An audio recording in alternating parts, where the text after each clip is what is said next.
En Radio Intereconomía, Sin palos en las ruedas, dirigido por Javier Font. Este programa te lo ofrece tu farmacia de confianza con el apoyo de Vidafarma.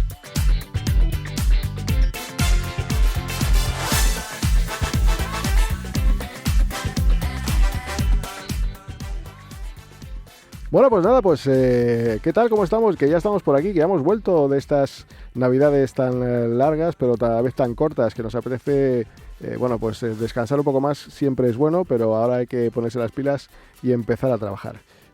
Dicho esto, y felicitando el año como no podía ser de otra manera, seguimos trayendo cosas muy interesantes. Ya saben que pueden escucharnos en YouTube, en los podcasts de las principales plataformas como es Amazon, como es Spotify, en fin, casi todas en las que estamos, desde luego van a oír cosas muy interesantes. Pero hoy, pues vamos a tener algo muy importante, que es hablar de la medicina regenerativa a través de las células madre, que ni más ni menos se han convertido en uno de los grandes símbolos de nuestro tiempo porque encarnan el corazón mismo de la medicina regenerativa.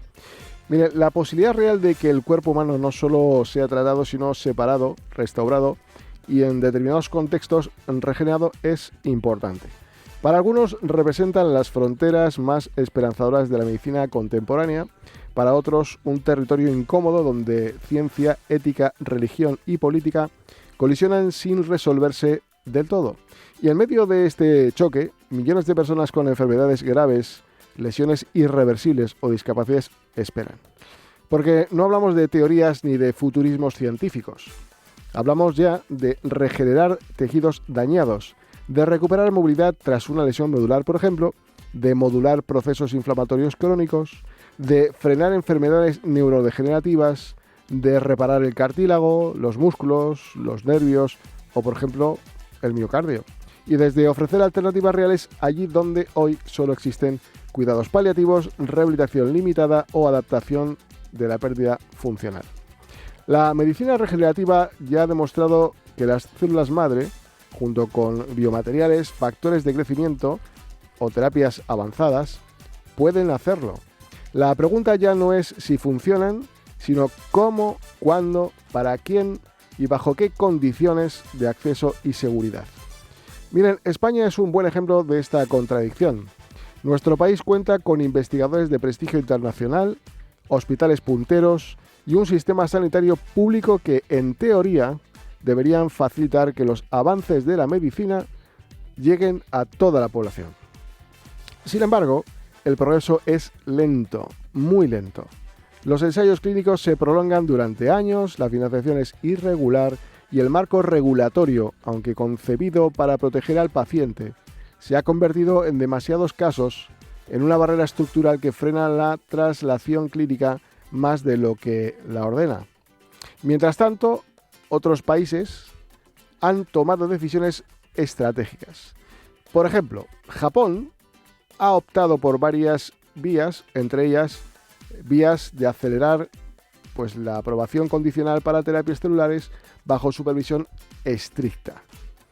Estados Unidos combina inversión pública y privada a gran escala, integrando biotecnología, clínica e industria. En Europa, países como Alemania o Reino Unido han creado ecosistemas más estables de medicina regenerativa, donde la investigación básica, los biobancos, los ensayos clínicos y las prácticas hospitalarias dialogan sin quedar atrapados en el inmovilismo administrativo. Y fuera del foco habitual, Colombia, que ha emergido como un país especialmente activo en terapias con células madre adultas, tanto en investigación como en aplicación clínica regulada, atrayendo incluso a pacientes de otros países, a pacientes internacionales.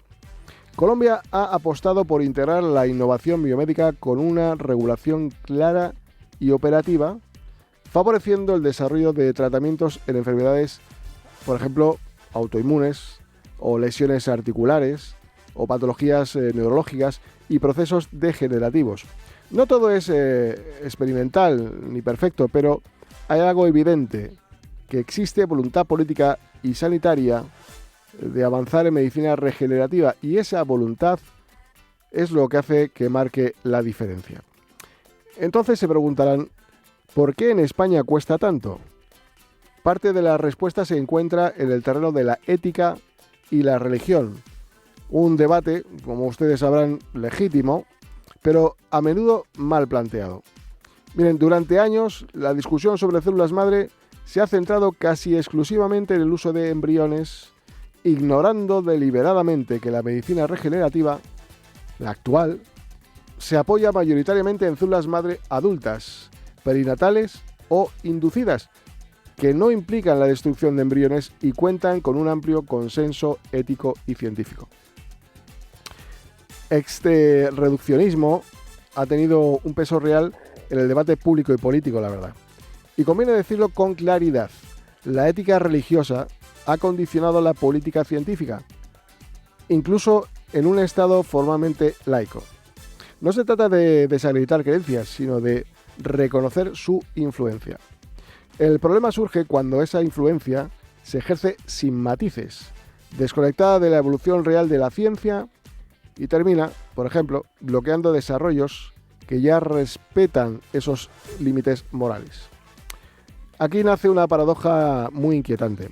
Mientras el debate moral permanece anclado en escenarios del pasado, la medicina regenerativa ha avanzado hacia soluciones que conciliarían ciencia, ética y protección de la dignidad humana. Pero ya saben que el miedo persiste y el miedo, cuando se institucionaliza, paraliza. A esto se suma otra controversia, el temor de la mercantilización de la vida. Ojo aquí, existe un riesgo real de que la desesperación de algunos pacientes, y esto también es cierto, sea explotada por clínicas sin escrúpulos que prometen curas milagro.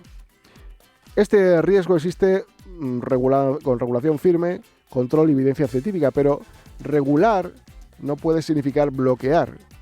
Proteger no puede equivaler a inmovilizar, porque cuando el sistema público no ofrece alternativas dentro de la medicina regenerativa regulada, los pacientes buscan fuera, a veces en condiciones mucho menos seguras, otras alternativas. Y aquí emerge una dimensión ética fundamentalmente que rara vez ocupa titulares, pero que existe. El derecho a la esperanza razonable. ¿Es ético impedir el acceso a terapias regenerativas experimentales cuando no existe otra opción terapéutica, por ejemplo? ¿O es ético retrasar durante años tratamientos potencialmente eficaces por exceso de cautela administrativa? ¿O es ético que solo quienes tienen recursos puedan viajar a otros países para acceder a estas terapias? Miren, la ética no es solo prohibición, también es responsabilidad, equidad o proporcionalidad. Y en el ámbito de la discapacidad, esto adquiere una relevancia decisiva. Muchas personas no piden milagros, piden simplemente mejoras funcionales, reducción del dolor, mayor autonomía, ralentizar el deterioro. Piden tiempo, piden oportunidades, justamente aquellos que la medicina regenerativa aspira a ofrecer. La religión es su vertiente más humanista, también tiene algo que decir aquí, por supuesto, porque si algo atraviesa las grandes tradiciones religiosas es la voluntad de aliviar el sufrimiento humano. Ciencia y fe, por tanto, no tienen por qué ser enemigas.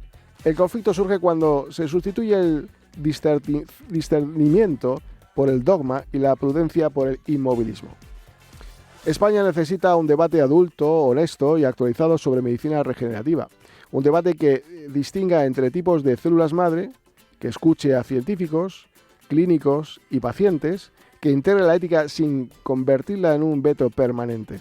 Un debate que observe lo que hacen otros países, por ejemplo, muy interesante, incluida Colombia.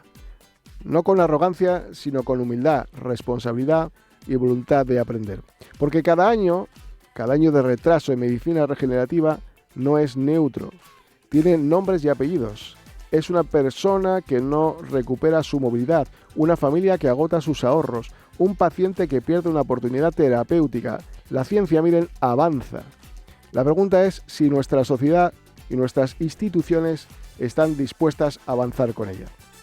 Las células madre y la medicina regenerativa no son solo un desafío científico, son un espejo. nos muestran hasta qué punto somos capaces de decidir, asumir riesgos razonables y colocar la dignidad humana en el centro de la política sanitaria.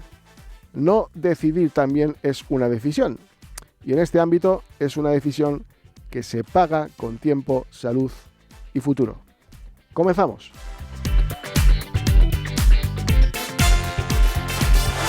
En Radio Intereconomía, Sin palos en las ruedas, dirigido por Javier Font.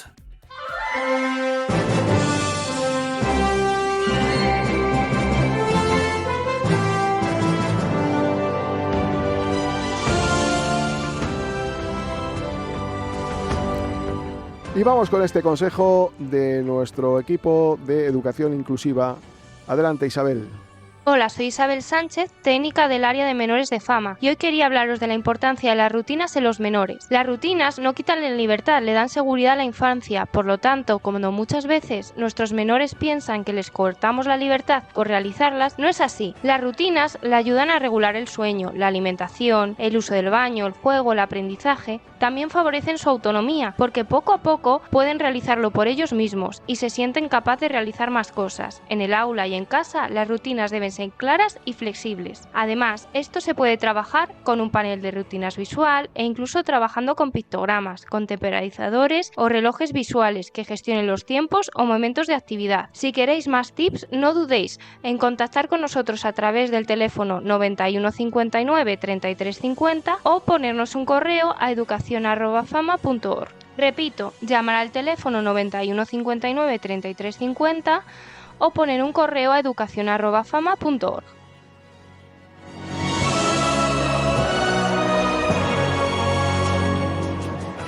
Pues 10 años. 10 años Vidafarma.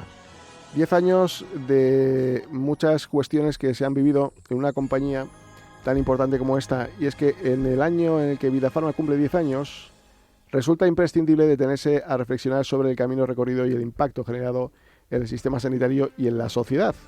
Desde su nacimiento, Vidafarma ha representado un proyecto colectivo basado en la cooperación, la integración y el compromiso con la farmacia comunitaria, consolidándose, por supuesto, como una de las principales cooperativas farmacéuticas del país. Y para eso, hoy hemos invitado a dos personas que son parte de Vidafarma. Jóvenes, pero sobradamente preparados. ¿Se acuerdan del HASP? Pues aquí están. Se llama Luis López, es licenciado en farmacia por la Universidad de Sevilla, cuenta con una sólida trayectoria en el ámbito de la gestión comercial, dentro del sector farmacéutico, por supuesto, desarrolla íntegramente en Vidafarma, la cooperativa en la que se incorporó el año 2014. Luis, ¿qué tal? ¿Cómo estamos? ¿Qué tal, Javier? Bienvenidos. Muchas gracias. Y también hemos traído a Miguel Montserrat, de la amabilidad de también estar con nosotros, que es licenciado en farmacia, diplomado en nutrición humana y dietética por la Universidad de Navarra, formación que completó 2006-2012, e inició su trayectoria profesional como farmacéutico adjunto en 2 oficinas de farmacia en Mallorca, donde trabajó en 2013 y 2014. Y luego ya pues incorporó también a Vidafarma. ¿Qué tal? ¿Cómo estás? Pues muy bien, muchas gracias por invitarnos. Oye, ¿cómo llega cada uno de vosotros a la gestión de un almacén de Vidafarma en Madrid? Pues mira, la verdad es que en mi caso, pues un poco casualidad, ¿no? Yo, como comentabas, yo soy mallorquín, trabajaba en Mallorca en una farmacia. En ese momento, pues yo tenía una novia mallorquina, lo que pasa es que estaba trabajando en Sevilla, entonces me fui a buscar trabajo a Sevilla y di con Cecofar, que es el actual Vidafarma. Y la verdad es que me encajó, me gustó mucho lo que me contaron, me enviaron a Madrid y bueno, pues desde Madrid hemos estado desde hace, pues eso, 10, 11 años, ¿no? Que llevamos ya. Luis. Pues yo, parecido a Miguel, no tan romántica la idea. Yo, como os comentaba antes, estudio en la carrera en Sevilla. Sevilla tenemos en la universidad siempre una jornada en la cual visitábamos el almacén de Cecofar en Sevilla por aquella, ahora Vidafarma, y te surge esa inquietud de, oye, ¿qué es esto de la distribución? ¿No? Al final, cuando estamos en la carrera, solo pensamos en farmacia o industria. La distribución es la gran olvidada. Y de ahí, pues nada, tengo la oportunidad de entrar en Cecofar de aquellas, directamente en Madrid. Y nada, entramos casi a la vez. Aquí nos veis sentados otra vez juntos, pero yo entré 3 meses antes y nada, mi carrera 100% en Vida Farma, desde los inicios máximos hasta ahora que nos toca liderar un poquito el proyecto de Madrid. Oye, entiendo que, claro, al pasar de lo que es la oficina de farmacia a lo que es la gestión de la gerencia logística, ¿no? ¿Qué detalles os han sorprendido más? ¿Qué cosas habéis visto que no veíais desde una oficina de farmacia? A ver, realmente no tiene nada que ver, ¿no? O sea, en la oficina de farmacia estás mucho de cara a atención al paciente, ¿no? Dando consejo farmacéutico, que es, la verdad, muy bonito. Esto es más una parte... O sea, tocas más los palos de la gestión y de la distribución, la logística, ¿no? Entonces, bueno, pues hay muchas diferencias realmente, ¿no? Si tuvierais que explicar vuestro trabajo a alguien, por ejemplo, ajeno al sector, ¿cómo le podéis decir que hacéis cada día? Bueno, lo primero, aquí un poco por poner en antecedentes al oyente, yo creo que hay que hablar un poquito de Vida Farma, ¿no? De, oye, ¿qué es Vida Farma en sí? Vida Farma es una cooperativa farmacéutica de capital 100% farmacéutico que nace pues hace ahora 10 años, ¿vale? De la fusión de 12 cooperativas, 13 porque en enero se une la cooperativa de León, cooperativas locales, y surge Vida Farma para dar respuesta a una necesidad que es garantizar, antes hablabas de la equidad, es garantizar la equidad en el suministro de medicamentos.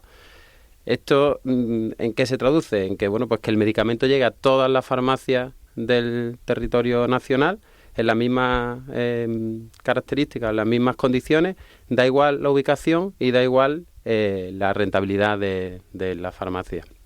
Vale, al final Vida Farma se sostiene en los pilares de la equidad y de la solidaridad. Así que...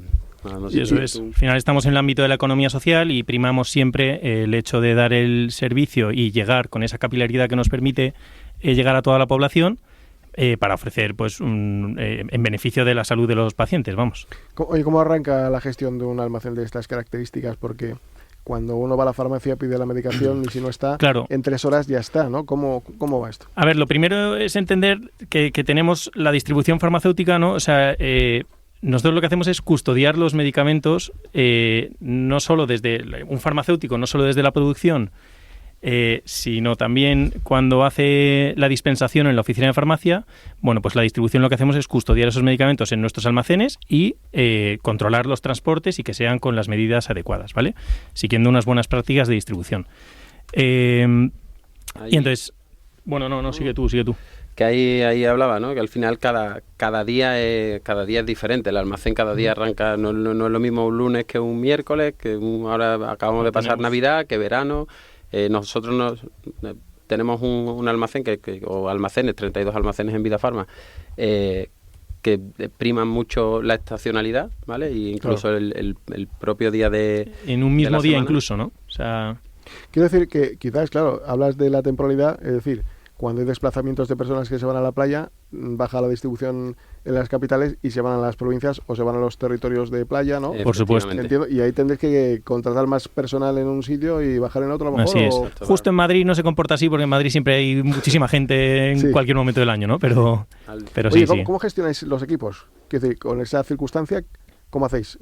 ¿Distribuyen, son autónomos, depende de vosotros directamente? ¿Cómo lo organizáis para que no haya ninguna carencia?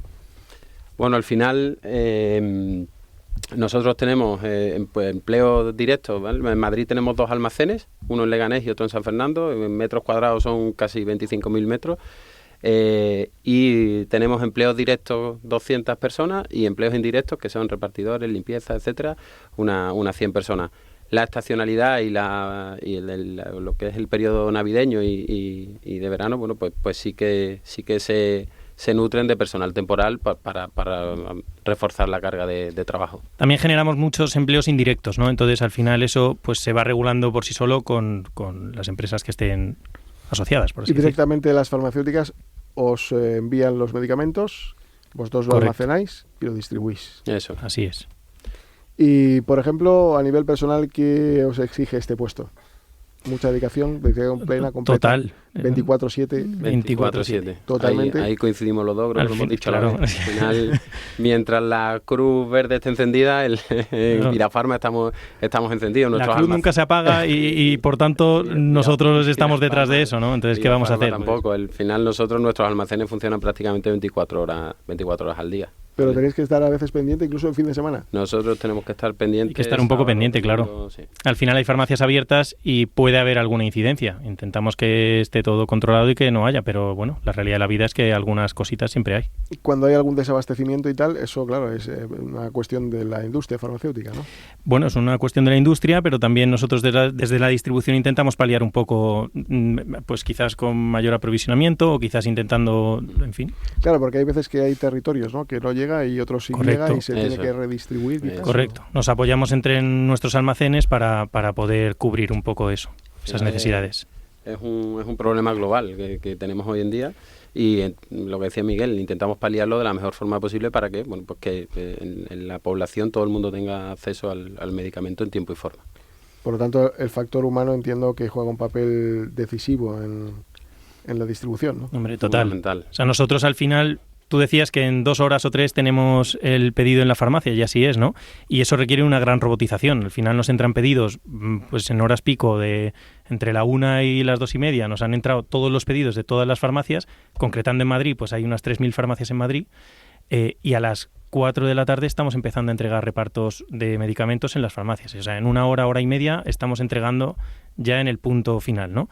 Eso es la envidia de Amazon, que me perdonen, ¿no? Pero es tremenda la distribución y luego pues la robotización que tenemos, pero esa robotización no se sostiene sin las personas, claro. Al final el que hace que funcione eso es el ingeniero, el operario y todas las personas que componen Vidafarma. Oye, a nivel tecnológico, ¿cómo está la empresa? ¿La última moda? Es la última moda de la distribución, sin duda. Nosotros ahora mismo podemos decir que el almacén más puntero está aquí en Madrid, que es San Fernando de Henares. Uh-huh. Estamos pendientes de abrir otro en Sevilla, que creo que ya que nos va a ganar. Porque sí, igual nos va a desbancar, pero... Esto es como los móviles, ¿no? Pasan 6 meses y ya se ha quedado anticuado, se aprende, ¿no? Y se mejora, entiendo, exacto, ¿no? Pero nos va a igualar, ¿eh? O sea, yo creo que más robotizado que el de San Fernando de Henares no se puede, porque sí. Todo está robotizado, por así decirlo. ¿Y en Sevilla por qué? Porque es donde nace, ¿no? Imagino. No, al final Vidafarma, decía antes, que nace de la fusión de 13 cooperativas. Sevilla era una de las cooperativas importantes, pero como las otras 12. Sevilla, abren almacén nuevo porque al final... Sí, estratégicamente necesitan por operatividad y demás. Esfuerzo. O sea, que te veo allí en Sevilla, entonces. No. Ya has echado raíces aquí. No le vamos a dejar. No lo van a dejar. Que allí no sé si llega Radio Intereconomía. Allí no llega, hay que quedarse aquí. Sí, hay que quedarse aquí. No importa. Somos madrileños. El acento no lo cojo todavía, pero poco falta. Poco te queda, sí. Oye, por último, ¿qué aprendéis del día a día? Porque claro, evidentemente venir, como digo, de estudiar la carrera tan bonita que tiene que ser farmacia y tan difícil a veces también, los medicamentos van evolucionando y de repente te dicen, oye, no, que te vas a gestionar pues una empresa de estas características que no tiene nada que ver, imagino que te paséis por un proceso formativo. Exacto. Y en fin, el lío, ¿no? Realmente lo hemos medio elegido nosotros un poco, ¿no? O sea, nos hemos metido nosotros en este follón, ¿no? Pero bueno, o sea... Aquí igual no, o sea, lo que aprendemos mucho es a relacionarte con muchas personas, claro, al final es con cada farmacia, cada farmacia es un mundo y ahí intentamos... Y al final toca muchos palos, ¿no? Al final Vidafarma aporta soluciones logísticas, tecnológicas, económicas y bueno, pues lo que le decía Miguel, al final nosotros somos farmacéuticos, pero ya nos hemos especializado en todas las áreas que la farmacia demanda de Vidafarma. Ofrecemos ahí un servicio integral a la farmacia y eso es muy enriquecedor para nosotros también. 10 años da para mucho, nuestro programa da para poco, pero seguramente que nos volvamos a encontrar para que nos sigas contando aquellas peculiaridades que no se ven de un trabajo tan necesario y tan importante como es el de la distribución farmacéutica para quienes necesitamos, que somos todos, incluidos vosotros, la medicación, pues tengamos esa medicación a punto y en el momento necesario. Así que felicidades, gracias por haber venido, ha sido muy interesante lo que habéis contado y esta es vuestra casa, así que gracias por todo y por vuestro trabajo. Nada, gracias. Muchas gracias. Hasta nosotros esperamos repetir, ¿no? Gracias, la primera ha costado, pero esperamos repetir. Gracias, hasta gracias.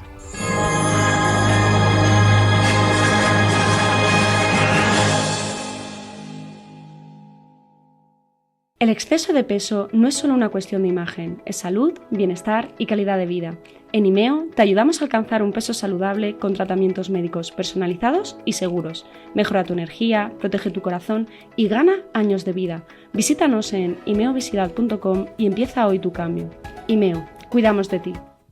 ¿Y si el parto no fuera miedo, sino confianza? El doctor Emilio Santos te invita a descubrir El don de parir, un libro que transforma la mirada sobre el embarazo y el nacimiento, una guía cercana y poderosa para vivir el parto como lo que realmente es, un acto de vida, fuerza y plenitud. El don de parir, ya en Amazon y en todos los establecimientos. Regálaselo, porque dar vida es un regalo. Elysium Dental. El doctor Ortega y su equipo combinan confianza, cercanía y profesionalidad. 2 clínicas accesibles en Madrid, Juan Bravo y Simancas. Entrar en Elysium es sentirte en buenas manos, comodidad y los mejores materiales, porque tu bienestar dental es nuestra prioridad real. Elysiumdental.es. Antes de que amanezca te acompaña, escucha y ameniza las mañanas en Radio Intereconomía. Antes de que amanezca, con Guillermo Sancho Muela. De martes a viernes, de 6 a 7 de la mañana, en Radio Intereconomía.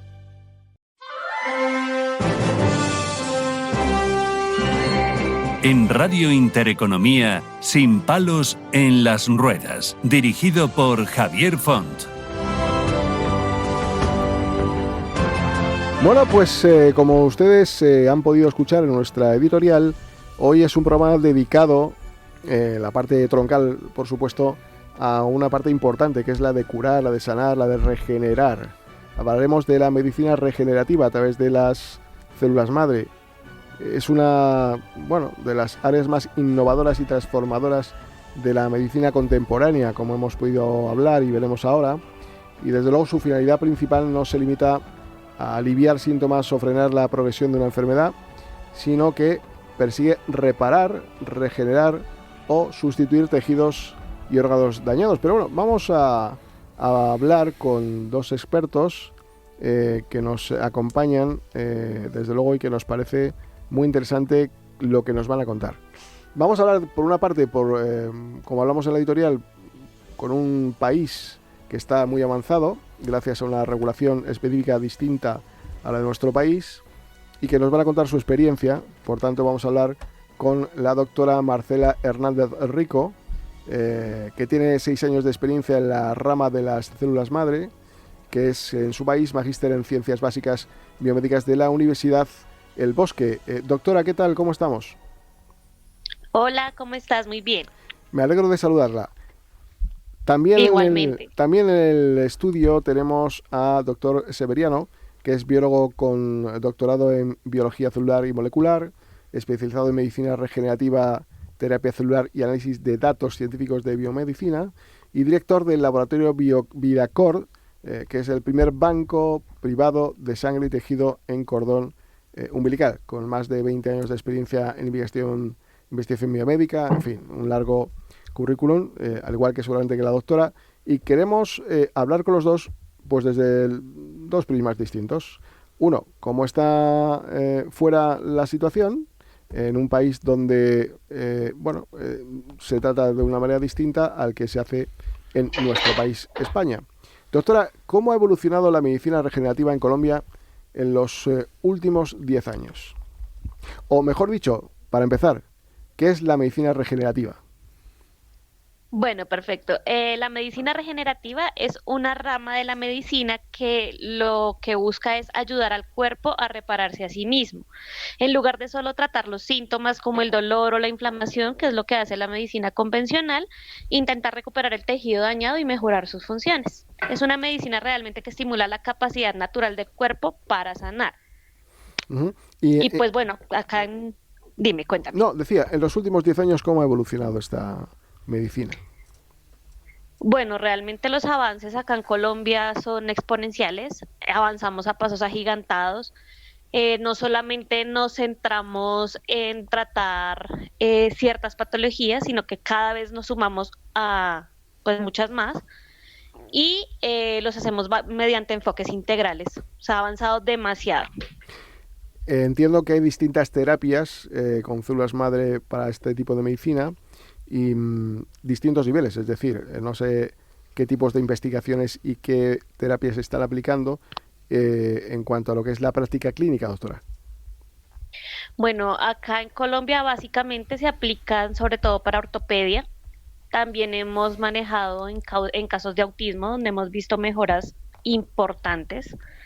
El enfoque realmente depende de cada paciente. Nosotros realmente analizamos a cada paciente, tenemos un equipo integral muy bueno, analizamos cada paciente, su historia, su condición y depende de eso manejamos estrategias, tanto con células madre, que es una pues de las opciones, y los exosomas, que lo trabajamos integralmente. Y se dedican a la investigación, entiendo, y luego la aplicarán, ¿no? Señor, todo es con base científica, todo lo hacemos a diario en investigación y pues vemos resultados prometedores.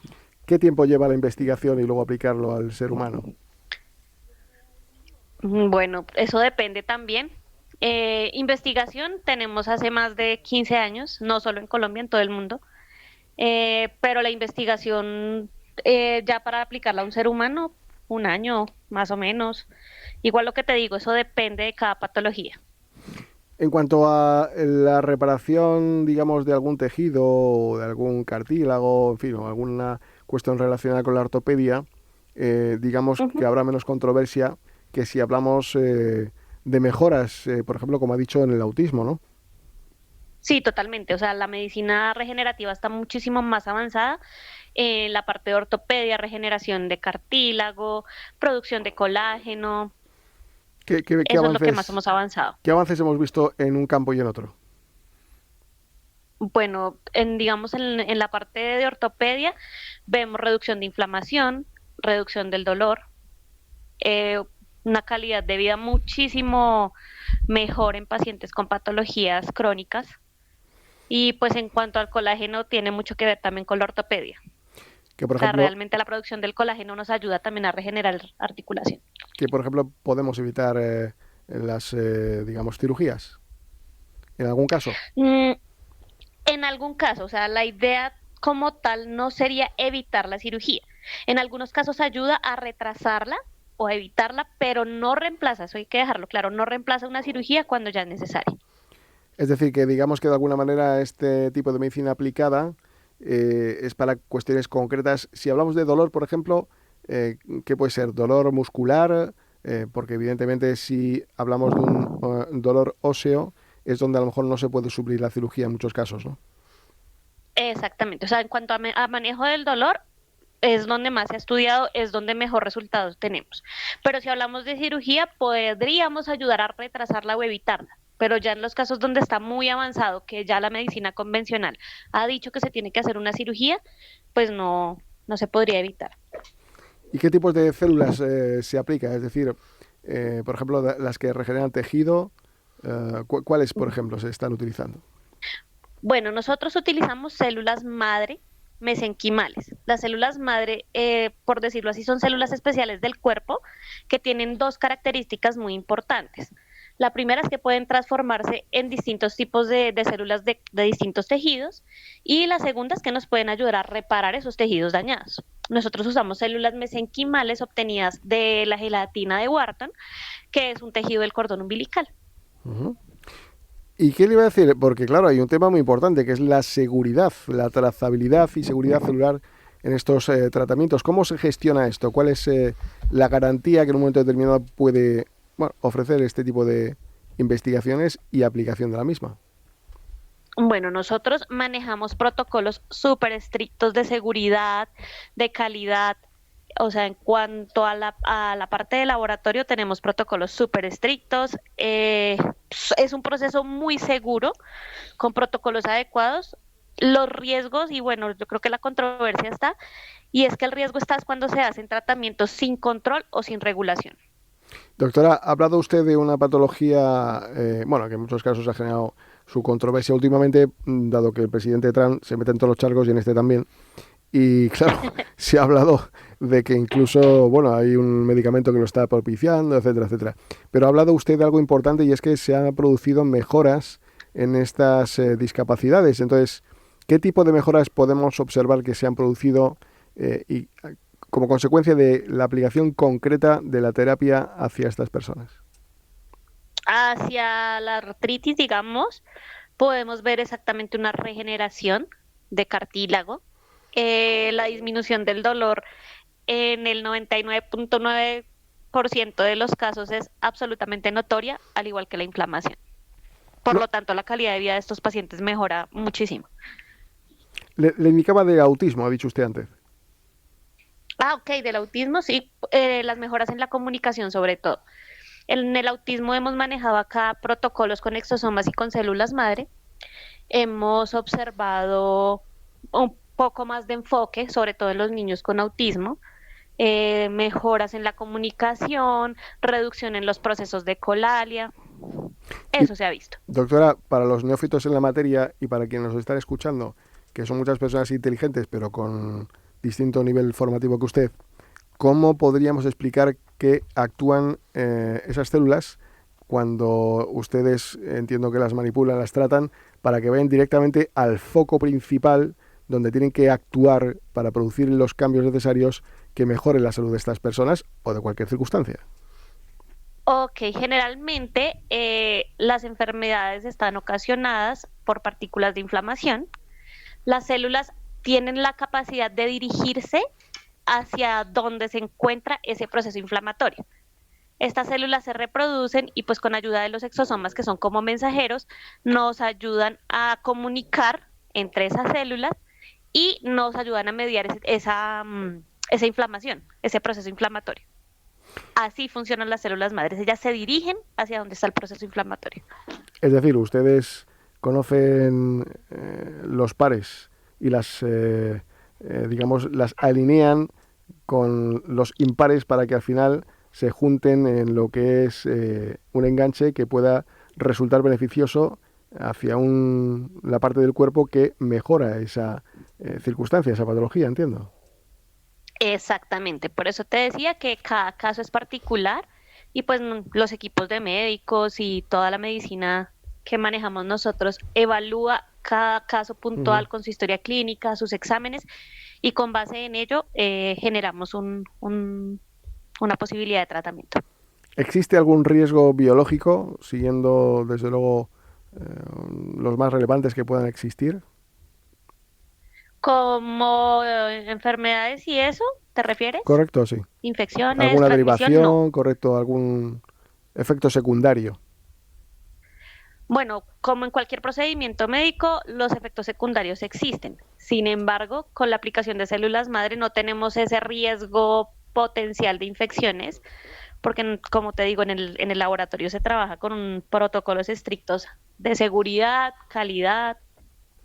Y doctora, bueno, en la editorial que hemos hecho en el programa hablamos de un tema muy importante, al margen de lo científico, que es la parte del apoyo político, que es quien legisla, la parte de la ciencia relacionada con la religión, que entendemos que ambos no tienen que estar reñidos, pero que en muchos casos, al otro lado del charco, sí que es verdad que nos está afectando porque eso puede, de alguna manera, paralizar las circunstancias de investigación.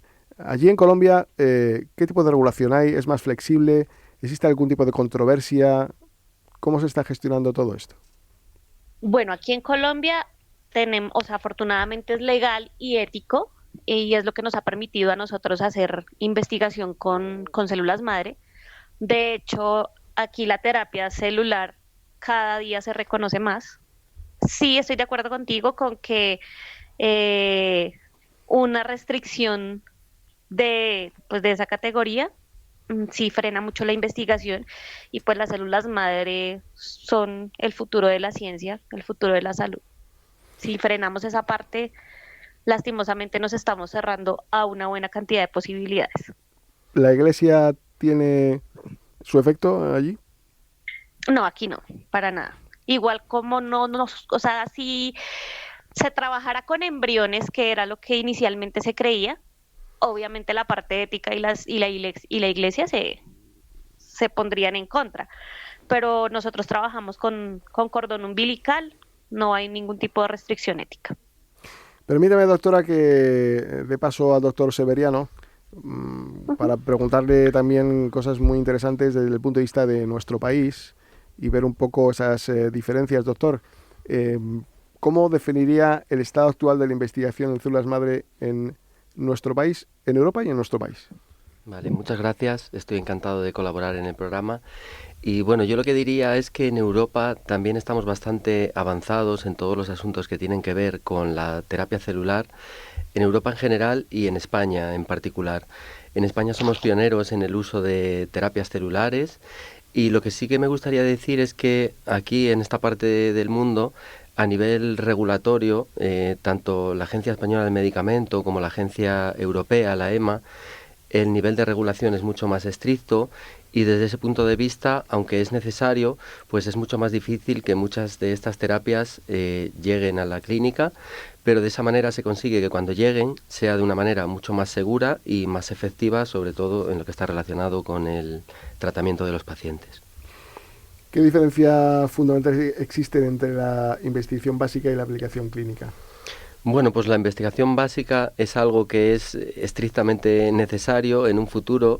Toda investigación empieza por una parte básica y luego de esos hallazgos que se consiguen en el laboratorio pasamos a una ciencia más translacional que pasa las investigaciones y los tratamientos directamente a los pacientes a través de los ensayos clínicos.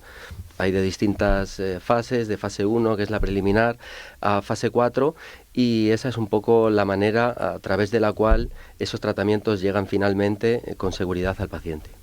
Digamos que hay un protocolo mucho más estricto de lo que acabamos de escuchar de la doctora en este país.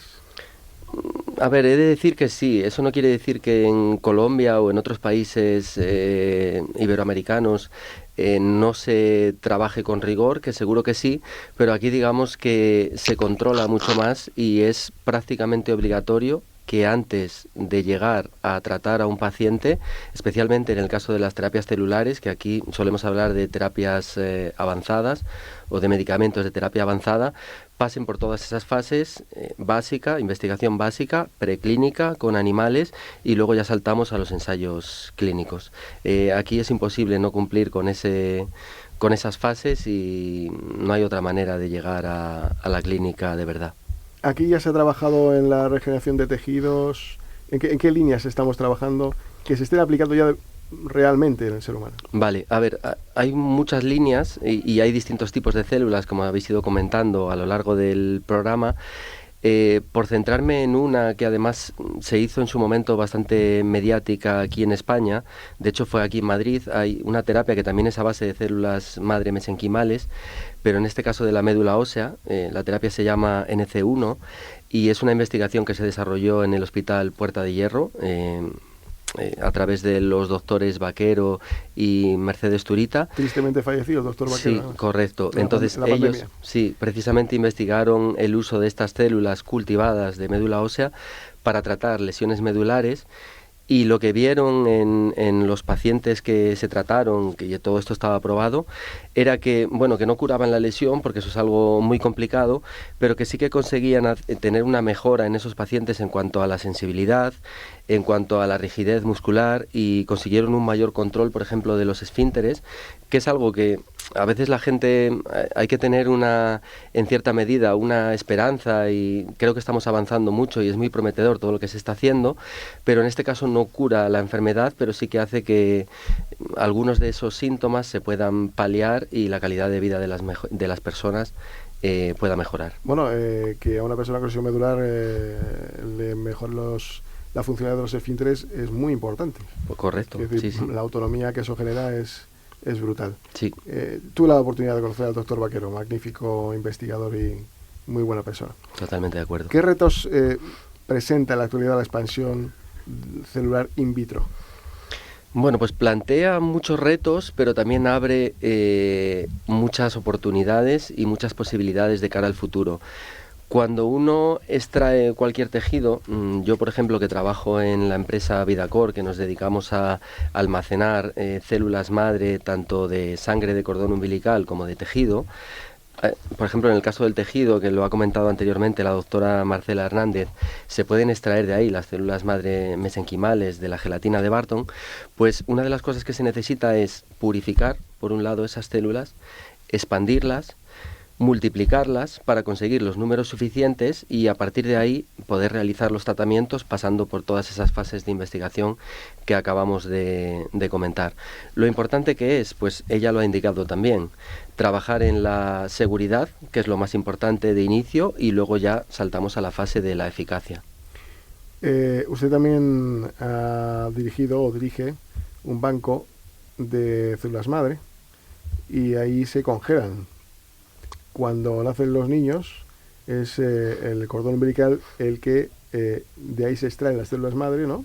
Y se congelan durante cuánto tiempo, a qué temperatura, cuánto puede durar, para qué sirven, si pueden ser donadas para otros menores o solamente para los que han donado. Vale, bueno, son muchas preguntas en una, pero voy a intentar responder a todas. Lo que nosotros hacemos es recoger, procesar y almacenar tanto sangre como tejido de cordón. En la sangre del cordón umbilical tenemos las células madre hematopoyéticas, ¿vale?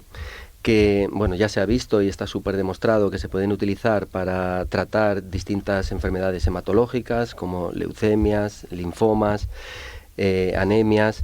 Y este tipo de células, las células hematopoyéticas en particular, lo que consiguen es restablecer el sistema inmune y normalmente, o al menos eso es lo más común, se suelen utilizar de manera autóloga, ¿vale? Digamos para la misma persona de la cual se obtienen. Sin embargo, también existen un 25% de probabilidades de que puedan ser utilizadas por otros familiares, por ejemplo, hermanos, y en algunos casos con otras personas que pueden estar fuera de la unidad familiar. Esto se realiza también no solo en bancos privados, sino también en bancos públicos, para personas que no están directamente emparentadas, pero que sí que podrían tener una compatibilidad, ¿vale? Y luego tenemos como segundo tipo de células madre, las células madre mesenquimales, que estas no están tan establecidas en la clínica, pero sí que se está investigando muchísimo, están ahora mismo en la fase de ensayos clínicos y se está trabajando en temas de medicina regenerativa para distintas enfermedades. Voy a poner simplemente dos ejemplos que también se han hablado anteriormente, por ejemplo en el caso de la artrosis o de enfermedades que tienen que ver con las articulaciones y también para úlceras diabéticas, pero hay muchas otras enfermedades que se están investigando y que posiblemente lleguen a la clínica en los próximos años. Y doctor, ¿hay algún nivel de colaboración internacional en cuanto a lo que es la formación, congresos o de alguna manera esa investigación que se pueda llevar a cabo en Europa? Porque podemos hablar de otros países del ámbito de este continente que no estén en Europa, pero que también estén investigando, donde se traslade esa información, o de alguna manera cada país es muy estanco por aquello de que luego quizás el desarrollo clínico conlleve algunos intereses económicos, para hablar claramente. Sí, a ver, siempre los hay y al final digamos que cada país o cada investigador lleva un poco su propia línea, pero sí que se intenta, en la medida de lo posible, tener estudios multidisciplinares y establecer colaboraciones. A ver, normalmente se hace, a veces es complicado, pero yo sí que diría que los investigadores en general estamos muy abiertos a establecer ese tipo de colaboraciones y no dejarnos influenciar ni por aspectos económicos ni por aspectos religiosos y centrarnos más en lo que tiene que ver con los datos y con los fundamentos científicos. Usted evidentemente se dedica a la investigación, a la clínica, pero claro, la normativa les afecta. En cuanto a normativa, ¿hay alguna más laxa que otra en Europa o se rige por una normativa común para todos los países de la Unión Europea? Sí, en Europa, debido al nivel de control que tiene la Agencia Europea del Medicamento, la EMA, la regulación en casi todos los países europeos se parece mucho. Es verdad que puede haber ligeras diferencias entre países sobre cómo implementan o cómo aplican esa legislación, pero yo diría que se parece bastante en todos los países europeos. Quizás sea una manera de interpretar la norma, porque parece ser que Reino Unido, cuando estaba en Europa, estaba en esto y había avanzado bastante, ¿no? Sí, lo que pasa es que en Reino Unido siempre va un poco, digamos, por su a lado. su rollo. Sí, y bueno, de hecho ya no forma parte oficialmente de la Unión Europea, pero cuando lo era también tenía su propia regulación y en ese caso en particular sí que es verdad que había algunas diferencias. Más allá de Colombia, como nos ha contado la doctora, por ejemplo, Japón o, por ejemplo, Estados Unidos, son países punteros. China, por ejemplo, que es un país donde los derechos humanos se respetan poco, bueno, o por lo menos lo que nosotros vemos desde aquí. A lo mejor es una cuestión cultural, no lo sé. Digamos que podrían llevarnos la delantera. Pues yo diría que en ciertos aspectos sí. Primero porque en China tienen ciertas capacidades, un tejido de investigación, muchos científicos que a veces les permite avanzar más rápido, pero yo diría que a nivel mundial existen como 3 ejes principales, ¿vale? El eje europeo, el eje americano, con Estados Unidos a la cabeza, aunque hay otros países del sur de América como Colombia que están avanzando mucho también en este sentido, pero los 3 ejes son Estados Unidos, Europa y luego la parte de Asia. Y en Asia, Japón sí que ha avanzado mucho también, tienen varias terapias que están consolidadas y autorizadas, y yo diría que están más o menos al mismo nivel o incluso un poquito por delante de lo que estamos haciendo aquí en Europa. Doctora, al igual, digamos, siendo, digamos, un poco siguiendo ese paralelismo con lo que le he preguntado al doctor, en Latinoamérica o Latinoamérica, Norteamérica, en relación a las líneas de colaboración que pueda existir, si es que existen, ¿hay avances en esto? ¿Hay una regulación común? Bueno, entiendo que no, porque no forman parte de como aquí en Europa, que es algo un poco más distinto, ¿no? O si estuvieran en Estados Unidos, pero ¿hay alguna regulación que pueda unificar esos criterios o...? Pues nosotros realmente sí tratamos de regirnos con la FDA, pero pues así que tengamos una regulación muy similar, no. Sí somos estrictos, como lo mencionaba el doctor, somos muy responsables también aquí en Latinoamérica, pero pues sí es un poquito más flexible la regulación. Digamos que también puede haber líneas de colaboración entre países en cuanto al traspaso de la información. Totalmente, lo que decía el doctor es totalmente cierto. Pues la idea de un investigador no es quedarse con el conocimiento, sino que absolutamente todas las investigaciones que veamos nosotros que pueden ayudar a contribuir con las personas, a mejorar la calidad de vida de las personas, pues estaríamos dispuestos a compartir, y creo que es el sentir de todos los que nos dedicamos a esto. ¿Colaboran con algún país latinoamericano o del norte? Pues nosotros tenemos realmente unión con Perú, con Ecuador, y ahí vamos pasito a pasito, pero lo que te digo, el conocimiento sí estamos dispuestos a compartirlo siempre.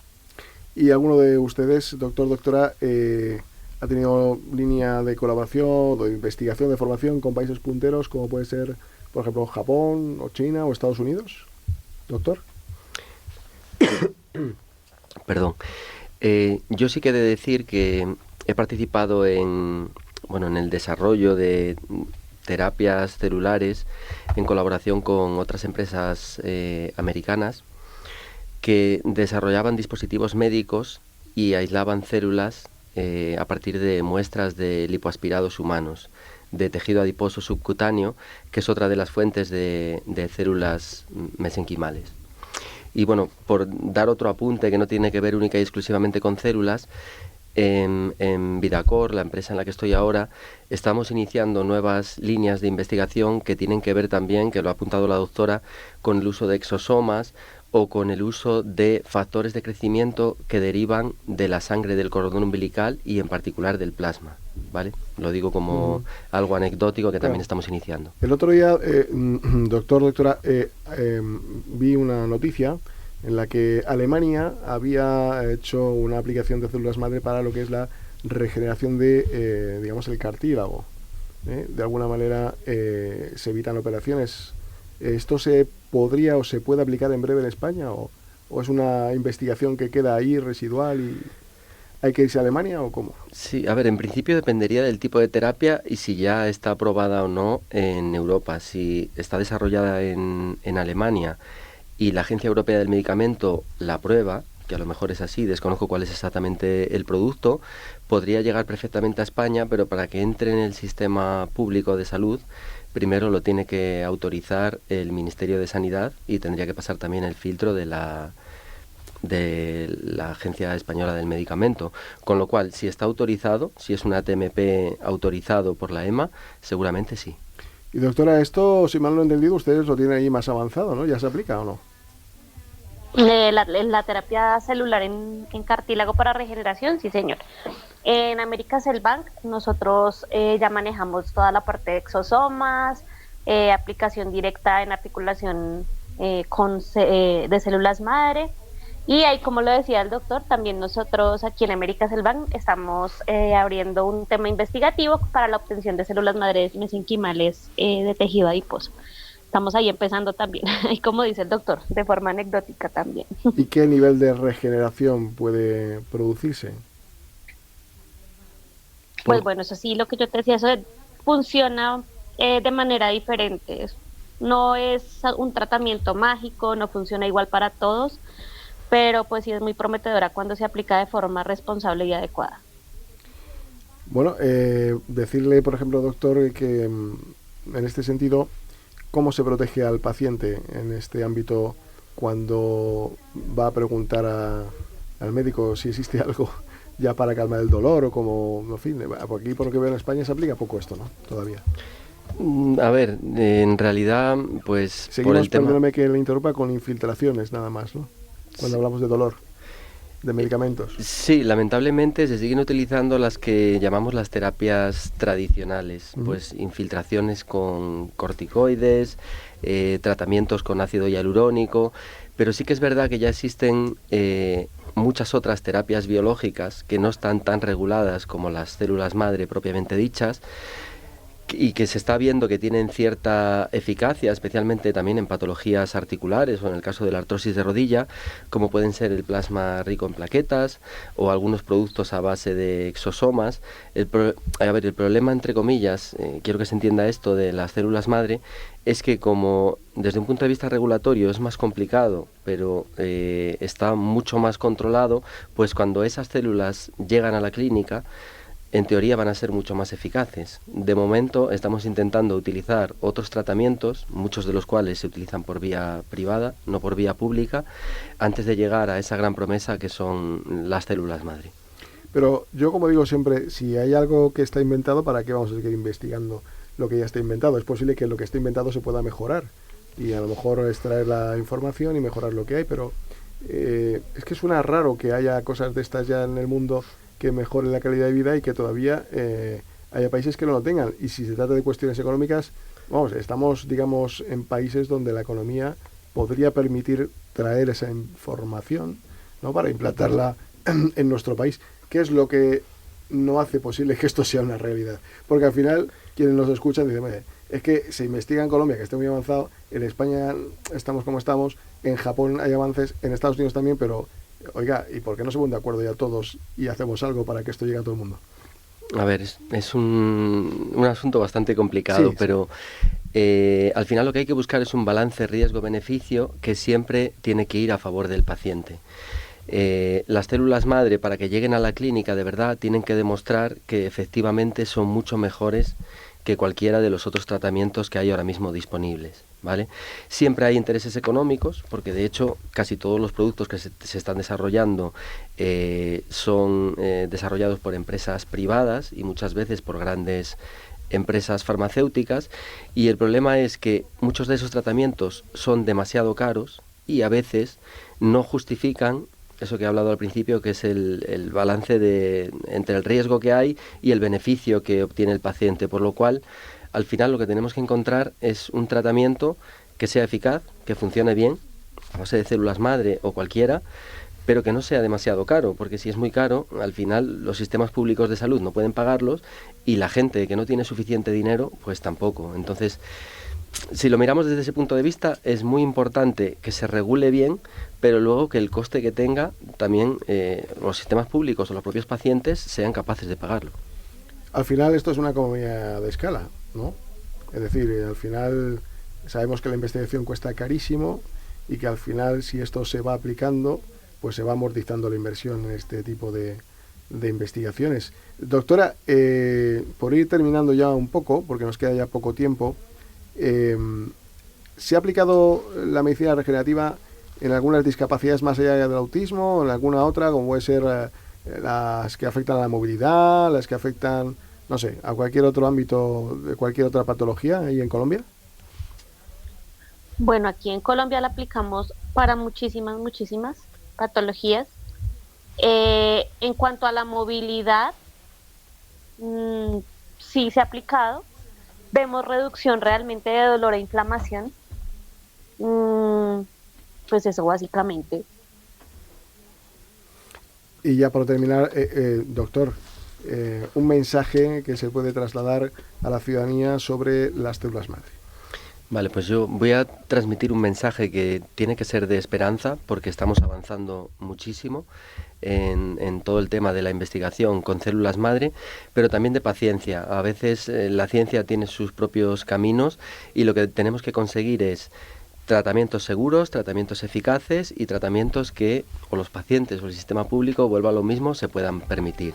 Pero el mensaje es de esperanza y sobre todo de que muy prometedor el futuro. ¿La esperanza cuántos años? Pues mira, yo no te puedo decir una fecha exacta, pero yo diría que en 5 a 10 años vamos a conseguir que muchos de esos tratamientos puedan llegar a los pacientes. Pues doctor Severiano, muchísimas gracias por haber estado aquí con nosotros. Doctora Marcela Hernández, gracias también por el esfuerzo que se hace en esta conexión desde Colombia, desde Bogotá, y desde luego gracias a los dos por el trabajo que hacen, porque esperamos, y en ustedes tenemos la confianza de que vayamos a mejorar todos. Así que gracias de corazón. Gracias a vosotros. Gracias, doctora. Muchísimas gracias. Gracias A ustedes por darnos la oportunidad a nosotros. Gracias. Adiós. Hasta luego. Volvemos.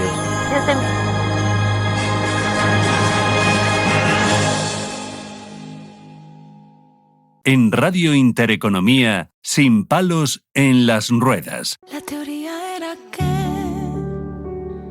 ya más es nuestro a lo mío.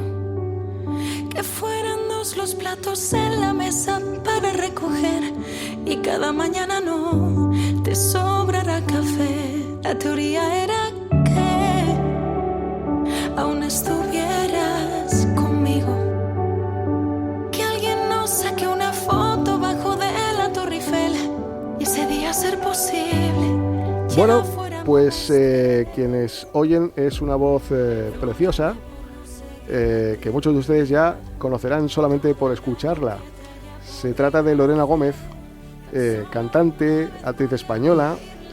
Recordarán que allí por el 2006 pues gana la 5ª edición de Operación Triunfo y tras OT publica 3 álbumes de estudio bajo sellos como Universal Music o Sony BMG.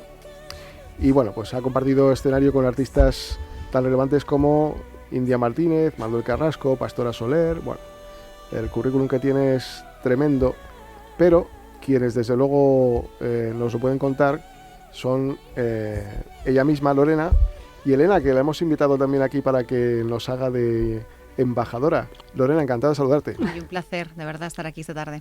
Gracias. Qué bueno, Javier, Elena, que sea una de las embajadoras y estar aquí con Lorena. Me siento, mira, se me eriza la piel solamente de estar. Pues ya Qué sabes. bonito. Porque es cierto que qué currículum tienes, Lorena, y lo más importante es cómo te unes a algo que a mí me llega muy, muy, muy de cerca, que es la discapacidad, ¿no? Sí. Bueno, yo creo con la charlita que hemos estado hablando previa a esto, que no tenía el placer de conocerte en persona, yo creo que la mayoría son muy desconocidas. Sí. Y la mayoría se habla poco, porque parece que hoy en día una discapacidad es un tema tabú, ¿no? Y yo creo que todo lo contrario. Debería hablarse mucho más, normalizarse mucho más, que haya mucha más inclusión. Exacto. Yo creo que es primordial. Y de todas maneras, creo que hemos avanzado muchísimo. Yo no he vivido esa época tan heavy de cuando se hablaba de la discapacidad como algo horrible hoy en día es otro mundo. O sea, yo he trabajado con gente donde en los trabajos han incluido a gente con síndrome de Down, con algún tipo de parálisis, que no podía incluso a veces valerse por sí mismo, pero estaba trabajando. O sea, para mí eso es de verdad os lo digo, o sea, es una felicidad tremenda. Sí. Ir a un lugar donde me está atendiendo gente que también tienen todo el derecho del mundo. O sea, o han nacido así, o la vida, pues bueno, es lo que hablamos antes contigo, ¿no? Pues ha querido que te pasen estas cosas. ¿Para qué? No sabemos. Pero hay que enfrentarlo, ¿no? y saberlo y tirar hacia adelante con las herramientas que tengas y sobre todo con el apoyo de la gente, por supuesto. Al final, quien tiene al lado una persona con discapacidad, no porque lo diga yo, que a lo mejor está mal decirlo, pero creo que propicia que la otra parte que no la tiene relativice las cosas, ¿no? Ahora de esto vamos a hablar, pero no quiero dejar de saludar a una estrellaza, que es nuestra compañera Miriam Fernández.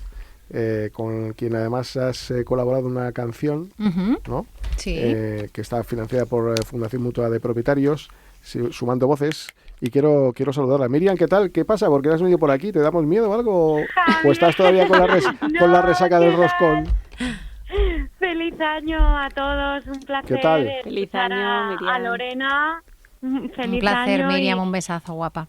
Muchas gracias, me hubiera encantado conocerte en persona, pero es que estoy ahora con otra producción musical y estoy de reuniones. Nada, no paras, no hija. para. Hasta arriba. Pero es que por eso he dicho que es nuestra muy estrella. Bien, muy feliz de escucharte. Oye, Miriam, cuéntanos un poco de todo esto, a ver, dinos. Pues bueno, contar con Lorena para mí fue una suerte total y absoluta porque tenemos una amiga en común.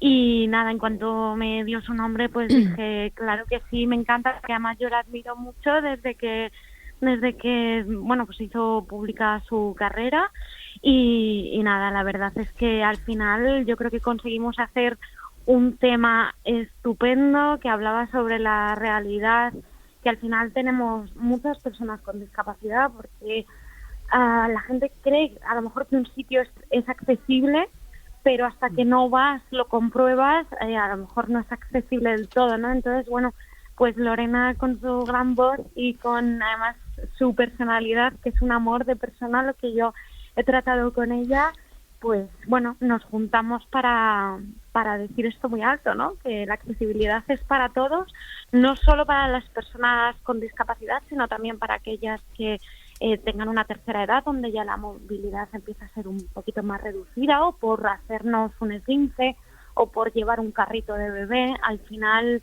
solo te das cuenta de las cosas que se necesitan cuando te ves en la circunstancia, ¿no? Cuando te ocurre, ¿verdad, Miriam? Claro. Eso sí. Eso es. Muchas gracias, Miriam, por tus palabras. Lo mío es de nacimiento y quieras que no, pues me acostumbraba a ver el mundo así, pero es verdad que bueno, una persona que de repente, pues con un carrito de bebé o con un esguince, ahí es donde ves que la conciencia colectiva empieza a funcionar y es una cosa de la que, bueno, pues me alegro y hay que concienciar de, oye, no esperemos a que nos pase nada para ver esta realidad de frente, ¿no? Miriam, agradecerte que has hecho posible esto que se haga realidad, que esté por aquí Lorena. Le decía antes que estar al lado de una persona con discapacidad o haber conocido a alguien con una discapacidad hace que, y además en el día a día, porque muchas veces hablamos que en el trabajo pues ha tenido la oportunidad de bueno, disfrutar de esta visión, relativiza o hace que se relativice mucho la vida, ¿no? Lorena, ¿qué lección si es que se puede decir de alguna manera, hemos podido aprender de este contacto con la discapacidad? ¿Qué has observado que te haya servido para decir, oye, es que no me puedo quejar de que un día se me rompa un lapicero? Totalmente. Pero es que parece que nos dura poco ese sentimiento. Sí. Es como salimos por la puerta donde hemos vivido, ¿no? Hemos estado en contacto con gente con discapacidad y a las 2 horas te miras al espejo y vas a decir, ay, es que no me gusta, es que estoy asá. Sí. Y es como, jolín, qué injusto, porque de verdad que no tiene necesariamente que pasarte algo para que ese sentimiento, ese regalo de estar vivo, de estar sano, ¿no? De poder sentir, ver, oler, que parece que lo damos por hecho y al final hay mucha gente que estaría deseando tener lo que tú tienes o no, porque a veces digo, yo he conocido, gracias a Dios, gente con discapacidad muy feliz muy feliz, que me han dicho que su vida ya no es la misma de antes, cuando se han quedado con el tiempo, no una cosa de nacimiento, porque al final aprendes a vivir con ello, ¿no? Y naces con esto y es tu mundo. Pero he conocido gente que le ha pasado y es como... O sea, es otro tipo de vida, otro tipo de principios, otro tipo de... Son valores, ¿no? Valores diferentes, sí. Y es verdad lo que dices, y me vuelve a tocar, ¿no? Que a mí y otras prioridades. Una discapacidad adherida y soy feliz. Y he pasado mucho, ¿eh? Claro. Entonces, qué bueno. Porque es que te das cuenta de que la vida, es que no sabes la vida. Priorizas otras cosas diferentes. Claro, por eso. Bueno. Lorena, tú tienes un hijo maravilloso. Uh-huh. También eres mamá y has sufrido muchas veces, seguro, aquello de que vas con el carrito y alguien aparca en un sitio que no puedes pasar. Quizás eso lo has vivido. Que voy con el carrito... ¿Con el bebé? Con el bebé. Y que en un momento determinado quieres pasar por algún sitio y está todo cortado porque un coche ha aparcado mal. Y no he podido... Bueno, eso es un... Además es que yo soy muy amiga de Noemi misma, Madre Tea, y siempre sale diciendo ella que es que eso no me puede dar más rabia. Siempre sale diciendo ella en redes sociales que la gente que no tiene el carnet de minusválido aparcan en minusválidos. Y es como, pero ¿por qué? O sea, ¿por qué? ¿Qué necesidad? Desde aquí, de verdad, quiero hacer un llamamiento, porque es que hay mucha gente que de verdad necesita ese puesto. Sí. O sea, que es una cuestión a veces incluso de vida o muerte, sí. ¿sabes? Entonces, así es. Jolín, de verdad, que se conciencie la gente de que no es una tontería, que no es un sitio que está cambiado de color y es azul por algo. Por capricho. Por capricho, exacto. Entonces, eso es lo que todavía creo que nos falta un poco de empatía, ¿no? En ese sentido. Lorena, has hecho un tema muy chulo que ahora nos gustaría oír, que es la teoría de Lorena. Muchas gracias. Pero Miriam, ¿cuál ha sido tu experiencia? ¿Qué conclusiones sacas de haber podido pues cantar con Lorena esta canción? Pues todo un honor, porque como ya os digo, fue muy bonito el buscar artistas, y cuando de repente te encuentras con un artista que te lo pone todo fácil desde el principio, como fue en su caso, y además, bueno, pues con una predisposición súper bonita, yo la verdad es que lo guardo en el recuerdo para siempre. Y Javier, la última vez que nos vimos, no lo sé, pero ya superó el 1.000.000 de reproducciones, ahora no sé por cuánto vamos, pero en YouTube, en YouTube lo hemos petado. Enhorabuena, chicas. Qué guay. Que lo bueno es que esto haya llegado fuerte y nada, que ojalá que nos volvamos a encontrar en algún momento, Lorena. A ver, claro, pero por supuesto. Nos podemos conocer. Y si no quedamos tú y yo, no te preocupes. Nos tomamos un café.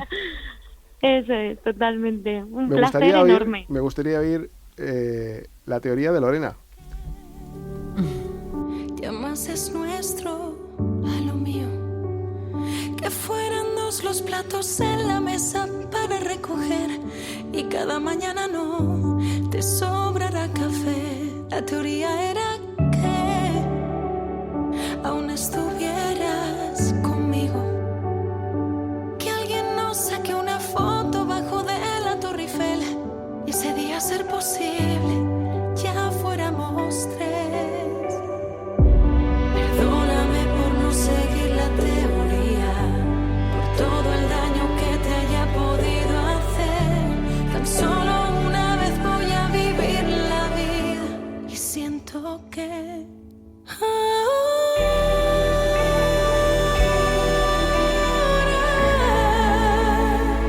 puedo sentirme libre, vibrar en calma, volar sin alas.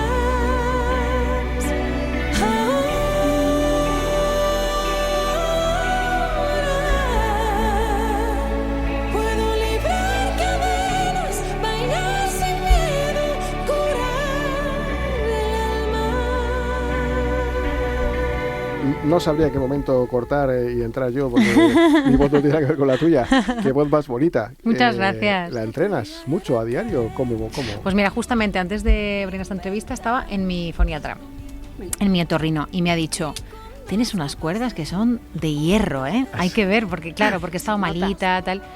Y estoy muy orgullosa de mis cuerdas, oye, Claro. porque me las cuido mucho. Hombre. Sí que es verdad que no soy fumadora, Claro. disfruto claro. de la vida, pero no, sin excesos, obviamente, porque al final una cantante, tú sabes que nuestras cuerdas vocales es como, vamos, Claro. Es tu producto, ¿no? tienen que estar ahí dentro de una urnita de cristal y cuidarlas mucho. Pero estoy muy contenta, es motivo para celebrar, que me han dicho que mi herramienta de Hombre, trabajo A los hechos me remito, está Yo bien. De hecho, he hecho hasta una foto que os la voy a enseñar de mis cuerdas, para que las veáis. Deseando. tengo mala voz para cantar, pero buen oído para escuchar. O sea que la verdad que puedo testificar, como todos los que estamos aquí y quienes nos están escuchando, que es precioso. ¿A qué responde la teoría de Lorena? Bueno, la teoría es precisamente no hacer caso a la teoría. La teoría era que en la vida en general, aquí en este caso hablo de una relación, porque habla claramente de dos personas pues que idealizaban el amor de una manera y que llega un momento pues que igual no ese es el camino. Entonces la teoría está muy bonita, pero la práctica es otra cosa, y por mucho que intentes fingir o por mucho que intentes forzar algo, pues eso vale para todo al final. Qué Trabajos, bonito. amistades. Qué bonito, Miriam, ¿verdad? Para reflejar, tú eres una persona con discapacidad, parálisis cerebral, como yo tengo una tetraplegia, pero que en tu caso, por ejemplo, tienes tu pareja, que claro, hay que haber roto muchas barreras para consolidar una relación. ¿Es así, no? Eso es. Bueno, es que en nuestro caso, en el caso de mi marido y yo, la cosa fue divertida porque, os lo prometo, él no fue consciente realmente de que yo llevaba andador hasta unos 3 meses después. O sea, yo no sé cómo pasó. ¿En serio? Pero es como que no se fijó en el andador en ningún momento. Es como Pero que ¿cómo de es eso repente le posible, deslumbré Miriam? Magia. de alguna Eso es que forma. estaba Sí, pero hiper mega enamorado de ti. Solo te miraba Claro a que los no. ojos, Miriam. Seguro. Le Eso es, encandilaste. eso es. Debe ser que le encandilé porque, o sea, no que no viera el andador, pero que no fue consciente de lo que suponía igual tener un andador hasta ya pasado un tiempo, cuando ya nos conocimos y todo esto. Pero sí, ha habido que derribar barreras, ha habido también pues que conocerse mucho, entendernos mucho, porque luego también hay otras discapacidades que no se ven.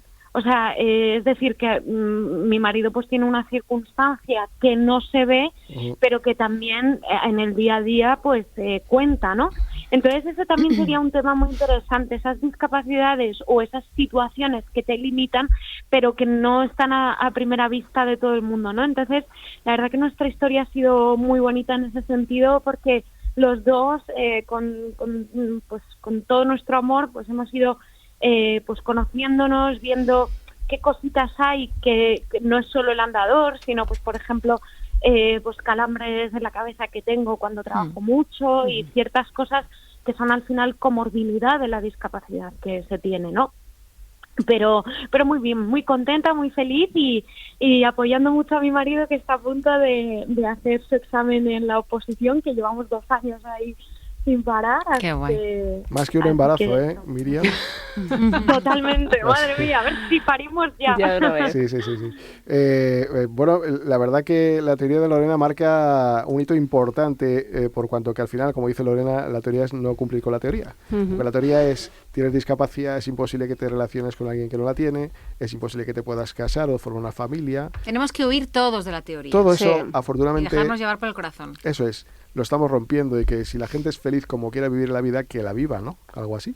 Totalmente. Yo, de hecho, mi primer single se llama Me vuelvo a la vida, también, que es un poco, pues eso. Yo es que cantar a cosas negativas, la verdad que no. Yo soy más de cantar un poco, pues eso, a la libertad de elección, al empoderamiento femenino y masculino, no solamente femenino, Eso es. ambos, Sí. y a pues una liberación en general, yo creo, sentirte libre para elegir y Para y hacer elegir, lo que quieras, exacto, sobre todo, exacto. y ser feliz. Si es que yo pido poco. Tener Javier salud lo y ser feliz. sabe, Lorena. Mi marido no tiene discapacidad y yo sí tengo discapacidad, y es verdad que unir esas dos cosas es difícil. Entonces, el honor de poder aquí, este lema, gracias a tu canción, y no envolverlo en la discapacidad de tengamos las mismas oportunidades y que el amor es libre en todos los sentidos. para Claro, conocer a por los supuesto. demás, ¿no? Libre elección, o sea, tú eliges Sí. con la persona que quieres estar, y si no quieres estar, tan simple como no estás, ¿sabes? O sea, al final la persona que te ha elegido te elige sin saber incluso, porque yo Exacto. no sabía que tenías una discapacidad hasta que me lo has dicho, ¿no? Sí. pero es que cuando el tema está en quedarse cuando sabe que la tienes.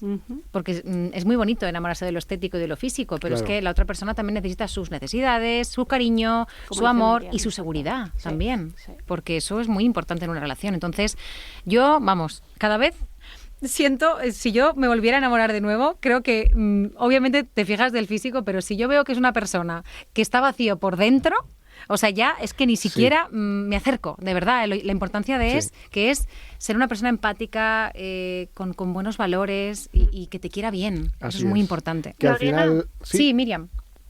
Sí, yo ahí tengo que decirte una cosa, que llevar andador a mí me ha servido mucho como filtro antichicos superficiales. O sea, es una herramienta de ligoteo total y absoluto. Porque claro. O sea, recomendamos tú vas andador. A una discoteca. Exacto, recomendamos andador total y absolutamente. Entonces tú vas a una discoteca o lo que sea y el chico te ve, te pregunta y le dices, tengo andador, que se da la vuelta, pues oye, mira, hasta por luego. otro y ese tiempo que me ha ahorrado, ¿sabes lo que te digo? Claro. Entonces, pues bueno, siempre además si miramos... Es como cuando tienes un niño y estás soltera y tienes un niño. Es el imán perfecto para alejar o acercar. Exacto. Eso es. Sí. Tal cual, no estoy contigo. Oiga, que la vida se vive una vez, no sabemos si hay más después de esta. Pero el que quiera verlo así que lo vea, el que no, pues allá él, que hay que ser felices y ya está.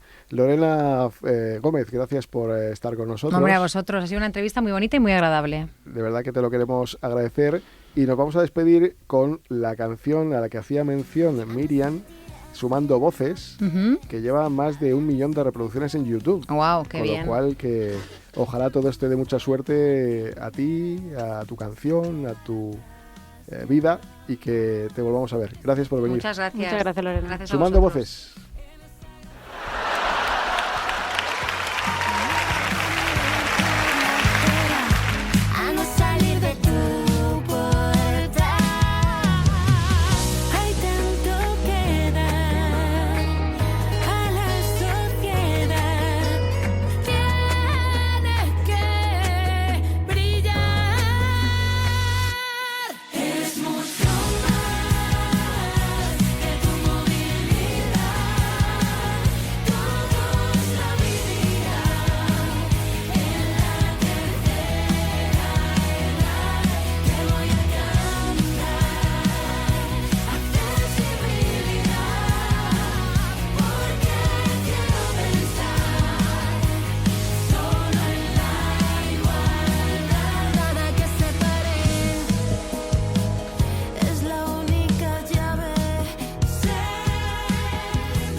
En Radio Intereconomía, Sin palos en las ruedas.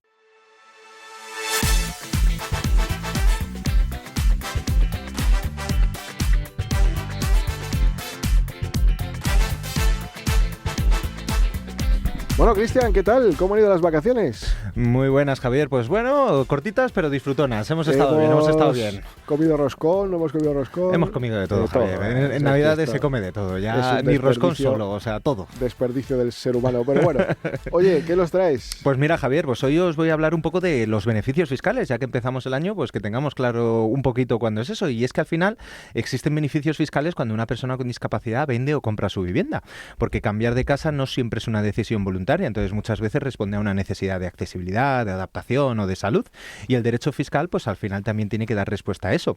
Entonces vamos a distinguir entre beneficios que son un poco iguales en toda España, que al final son beneficios nacionales por normativa nacional o algunos que pueden depender dependiendo de la comunidad autónoma donde nos encontremos.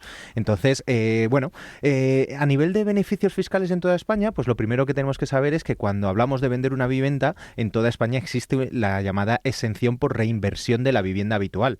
Esto significa que si una persona vende su vivienda habitual y reinvierte el dinero en la compra de otra vivienda habitual, no tiene que pagar impuestos por la ganancia obtenida en el IRPF. Es decir, que si vendemos por más de lo que compramos, esa ganancia pues está exenta, digamos, de tributarla dentro del IRPF. Esto es especialmente importante pues para las personas con discapacidad que se ven obligadas a cambiar de vivienda por motivos de accesibilidad. La ley permite hacerlo sin penalización fiscal siempre que la reinversión se haga dentro de un plazo legal de normalmente 2 años. años, ¿vale?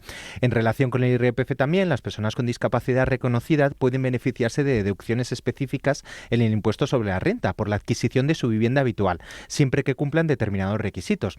Estas deducciones están pensadas para reducir al final la carga fiscal y facilitar ese acceso a una vivienda adecuada. Además, en el ámbito estatal existen, digamos, lo que son los mínimos personales y familiares incrementados en el IRPF cuando hay discapacidad, que ya hemos hablado muchas veces de ellos, lo que también repercute positivamente a lo que es una tributación global de la persona, ¿vale? Pero además, cuando hacemos el acto de la compra de la vivienda, uno de los impuestos más importantes es el impuesto de transmisiones patrimoniales, si es una vivienda que compramos de segunda mano, que no es de obra buena. Entonces, aquí es clave saber que muchas comunidades autónomas también establecen tipos reducidos para personas con discapacidad, no en todas, aquí sí que depende de la comunidad autónoma, ¿vale?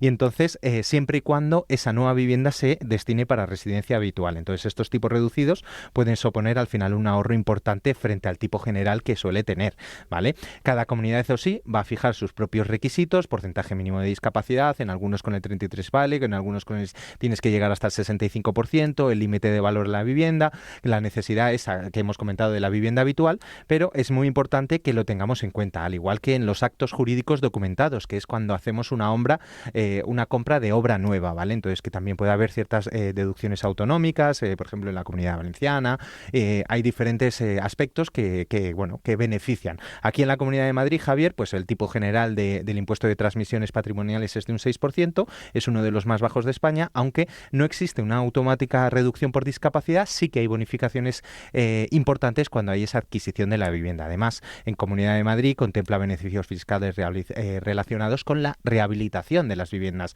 para cuando hay esas necesidades de accesibilidad, de adaptar tu vivienda por tus circunstancias personales, pues también hay esa serie de beneficios fiscales.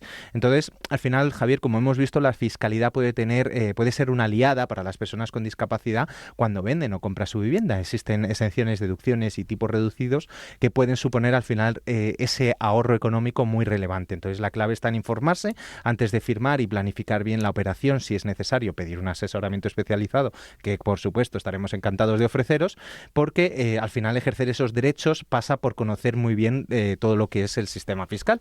Entonces, pues nada, Javier, aquí quedamos a su disposición. Esto parece fácil porque Cristian se lo sabe, pero como es complicado, yo les animo a ustedes a que llamen al 91 593 3550 o a derechoshumanos@fama.org y le consulten esto y todo lo que quieran, porque le animarán. Por cierto, en 2026 también en Madrid, lo digo en Madrid, ya sé que soy en más partes de España, hay un plan que se llama Plan Adapta 2026 para la reforma de viviendas, adaptaciones y demás. Por cierto, si hay otros sitios de España que existen, que nos lo vengan a contar, que estamos deseando que otros se contagien de esta circunstancia. Y nosotros nos vamos, nos tenemos que despedir. Yo pensaba pertrecharme aquí, pero no me dejan porque al final iba a ser un problema. Así que nada, nos vamos. Como digo siempre, que sean felices 24, 7, 3, 6, 5. Mucha paz y mucho amor. Hasta otra. Este programa te lo ha ofrecido tu farmacia de confianza con el apoyo de Vidafarma.